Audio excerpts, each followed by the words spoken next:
কুষ্টিয়ার কুমারখালী উপজেলার বাঁশগ্রাম বহুমুখী মাধ্যমিক বিদ্যালয় মাঠে বিএনপি চেয়ারপারসন বেগম খালেদা জিয়ার সুস্থতা কামনায় দোয়া আলোচনা সভা ও মিলাদ মাহফিল অনুষ্ঠিত হয়েছে। স্থানীয় ইউনিয়ন বিএনপির উদ্যোগে আয়োজিত অনুষ্ঠানে জেলা ও স্থানীয় নেতাকর্মীরা অংশ নেন। মঞ্জুরুল ইসলামের প্রতিবেদনে থাকছে বিস্তারিত। কুষ্টিয়ার কুমারখালী উপজেলায় বিএনপি চেয়ারপারসন ও সাবেক তিনবারের প্রধানমন্ত্রী বেগম খালেদা জিয়ার রোগমুক্তি এবং সুস্থতা কামনায় দোয়া আলোচনা সভা এবং মিলাদ মাহফিলের আয়োজন করা হয়েছে। বাঁশগ্রাম বহুমুখী মাধ্যমিক বিদ্যালয় মাঠে বিকেলে অনুষ্ঠিত কর্মসূচির আয়োজন করে স্থানীয় বাগুলাট ইউনিয়ন বিএনপি এবং অঙ্গ সংগঠন সমূহ। আয়োজকদের পক্ষ থেকে জানানো হয়, খালেদা জিয়ার শারীরিক অবস্থার উন্নতির জন্য এই দোয়া মাহফিলের পাশাপাশি দেশের শান্তি, স্থিতিশীলতা এবং গণতান্ত্রিক অগ্রগতির জন্য প্রার্থনা করা হয়েছে। অনুষ্ঠানে প্রধান অতিথি হিসেবে উপস্থিত ছিলেন বীর মুক্তিযোদ্ধা সৈয়দ মেহেদী আহমেদ রুমি, যিনি বিএনপি চেয়ারপারসনের উপদেষ্টা মণ্ডলীর সদস্য ও দলের কেন্দ্রীয় পর্যায়ের সিনিয়র নেতা হিসেবে পরিচিত। তিনি অনুষ্ঠানে আসন্ন ত্রয়োদশ জাতীয় সংসদ নির্বাচনকে সামনে রেখে তরুণ ভোটারদের ধানের শীষের পক্ষে ঐক্যবদ্ধ হওয়ার আহ্বান জানান বলে স্থানীয় নেতারা জানিয়েছেন। বিশেষ অতিথি হিসেবে অংশ নেন অধ্যাপিকা সৈয়দা ফাহিমা বানু, যিনি জেলা বিএনপির সাবেক মহিলা বিষয়ক সম্পাদিকা ছিলেন। এ সময় জেলা, থানা ও ইউনিয়ন পর্যায়ের বিপুল সংখ্যক নেতাকর্মী উপস্থিত ছিলেন। বাগুলাট ইউনিয়ন বিএনপির সাবেক সভাপতি গোলাম সরওয়ার বিশ্বাসের সভাপতিত্ব করেন এবং দোয়া পরিচালনা করেন। বক্তারা বলেন, খালেদা জিয়ার সুস্থতা দেশের গণতন্ত্র পুনরুদ্ধারের জন্য গুরুত্বপূর্ণ এবং তার দীর্ঘ রাজনৈতিক সংগ্রাম দেশের মানুষকে অনুপ্রাণিত করে যাচ্ছে।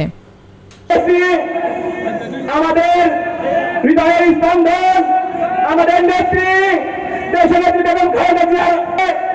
আমাদের নেত্রীর জন্য আমরা সবাই আমাদের নেত্রীর জন্য দোয়া করবো। খুব জনগণের নেতা, জনগণের নেতা একদিন 24 ঘন্টা, আমার মনে হয় 20 ঘন্টা জনগণের জন্য সময় দেয়। সেই ব্যক্তি ধানের শীষ প্রতীক পেয়েছে। আমরা সমস্ত দ্বিধাদ্বন্দ্ব হলে আজ ধানের শীষ প্রতীকে পিছনে মেহেদী আহমেদ রুমি পিছনে আমরা ছড়ব। সৈয়দ মেহেদী আহমেদ রুমি, আপনার আমাদের সবার প্রাণ প্রিয় নেতা, অত্যন্ত ভালো মানুষ। আমি এই 25 বছর ধরে দেখছি। খালেদা জিয়া এদেশের নারী সমাজের উন্নয়নের জন্য আপনারা জানেন মেয়েদেরকে প্রাথমিক শিক্ষা বাধ্যতামূলক করে এবং খাদ্যের বিনিময়ে শিক্ষা প্রকল্প চালু করেন। পরবর্তীতে উনি 8ম শ্রেণী এবং তারপর ইন্টারমিডিয়েট পর্যন্ত মেয়েদেরকে উপবৃত্তির ব্যবস্থা করেন। বিএনপি যতবারই ক্ষমতায় আসে ততবারই জনগণের কল্যাণে কাজ করে। আমি আমাদের মা বোনদের উদ্দেশ্যে একটি কথা বলতে চাই। আমাদের মা বোনদের মন সব সময় নরম এবং কোমল হয়, এটাই স্বাভাবিক। প্রতি বিশেষভাবে দায়িত্ব দিয়েছেন ঘরে ঘরে গিয়ে ভোট চাপার জন্য, এবং আপনাদের জন্য বিশেষ ব্যবস্থাও নিয়েছেন যে ধানের শীষ যদি জিতে যায় তাহলে আপনাদের জন্য বিশেষ কর্মসূচি আছে, এবং 24 নম্বর যে কর্মসূচি আছে 31 দফার 24 নম্বর দফাতে আপনারা একটু দেখবেন আপনাদের জন্য।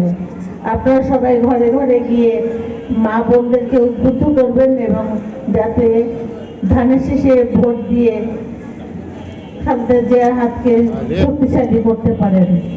আমি 60 বছর রাজনীতি করি, আমি বাচ্চা ছেলে না, বুঝছেন না? আর যারা নতুন রাজনীতিতে আসছেন, কেউ বলছেন যে আমরা অমুক দল করি তমুক দল করি, মাথায় একটা টুপি দিয়ে মনে করছেন যে আল্লাহর পেয়ারা বান্দা হয়ে গেছেন, বলেন না? আসলে তা না। আল্লাহর পেয়ারা বান্দা সেই যে আল্লাহর প্রার্থনা করে, আল্লাহর পেয়ারা বান্দা সেই যে আল্লাহর কথায় কাজ করে, আল্লাহর পেয়ারা বান্দা সেই যে জনগণের কাজ করে। কিন্তু এই যারা আজকে আল্লাহর কথা, নবীর কথা বলছেন, আমাদের প্রিয় নবী হযরত মুহাম্মদ সাল্লাল্লাহু আলাইহি ওয়াসাল্লামকে একজন সাহাবা জিজ্ঞেস করেছে, মন দিয়ে কথাগুলো শুনেন, সময় নাই, আমি একটু আধ্যাত্মিক কথা বলি আর কি। সাহাবা জিজ্ঞেস করেছে, হে নবী, আপনি কি বেহেশতে যাবেন? নবী তার উত্তর দিয়েছেন, this is not my lookout, this is almighty Allah. আমি ইংরেজিতে কইলাম, আরবিতে অন্য জিনিস, যে এটা আমার ব্যাপার না, এটা আল্লাহর ব্যাপার। কিন্তু এখনকার এই কাঠমৌলবী এখানে বিভিন্ন জায়গায় তারা আপনার মেয়েদের যে কোরআন শরীফ করাচ্ছে, কোরআন শোনাচ্ছে, এ করছে, ঠিক করছে, আল্লাহর সাথে প্রতারণা করছে, নবীর সাথে প্রতারণা করছে, ইসলামের সাথে প্রতারণা করছে, ধর্মের সাথে প্রতারণা করছে। এই প্রতারকদের আল্লাহ দোজকে দেবে, দোজকে দেবে, দোজকে দেবে, ইনশাআল্লাহ। আমি জোর করে বলতে পারি। আবার সুস্থ করে, আবার রোগ মুক্ত করে আমাদের মাঝে আগের মতো ফিরিয়ে নিয়ে এসে আল্লাহ, ইয়া আল্লাহ, ইয়া আল্লাহ, তুমি আমাদের সবার দোয়া কবুল করে নাও। আল্লাহুম্মা আমিন, আল্লাহুম্মা আমিন, আল্লাহুম্মা আমিন। এখানে উপস্থিত এই জনতার মধ্যে যার হাত তুমি ভালোভাবে পছন্দ করো আল্লাহ, তার দোয়ার ওসিলাতে তুমি আমাদের মাকে আবার আমাদের মাঝে ফিরিয়ে নিয়ে এসে আল্লাহ, ইয়া আল্লাহ, ইয়া আল্লাহ। এবং আমাদের মাঝে আজকে আমাদের প্রাণপ্রিয় নেতা সৈয়দ মেহেদা আহমদ রবি উপস্থিত আছে, যাকে ধানের শীষের কাণ্ড হিসাবে কুষ্টিয়া তথা সংসদ সদস্য হিসাবে ফিরিয়ে নিয়ে আসে আল্লাহ। আল্লাহ, আল্লাহ, আমরা সবাই তার জন্য দোয়া করি আল্লাহ। এবং আমাদের মাঝে যারা বিপদগামী হয়ে গেছে আল্লাহ, প্রত্যেকে আবার আমাদের মাঝে ধানের শীষে ফিরে আসুক আল্লাহ।